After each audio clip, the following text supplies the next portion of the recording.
ডাকসু নির্বাচনের মনোনয়ন ফর্ম জমা দিতে সিনেট ভবনে ছাত্র শিবির। দর্শক, এই মুহূর্তে সরাসরি আপনাদের দেখানোর চেষ্টা করব বাংলাদেশ ছাত্র শিবিরের মনোনয়ন ফর্ম জমা দিতে সিনেট ভবনের বাংলাদেশ ছাত্র শিবির।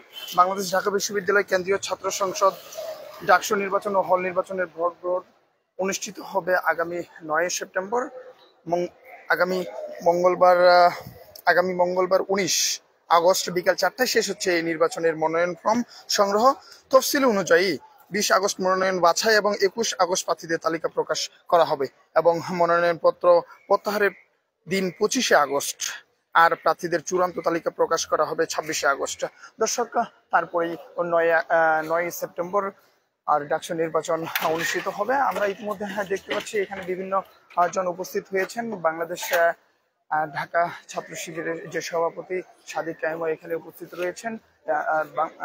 বাংলাদেশ ঢাকা বিশ্ববিদ্যালয়ের ছাত্র শিবিরের সভাপতি এসএম ফরাদ উপস্থিত রয়েছেন এবং সাদিক কায়েমও এখানে উপস্থিত রয়েছেন। আমরা দেখতে পাচ্ছি যে এখানে একে একে সবাই যোগদান করতেছেন।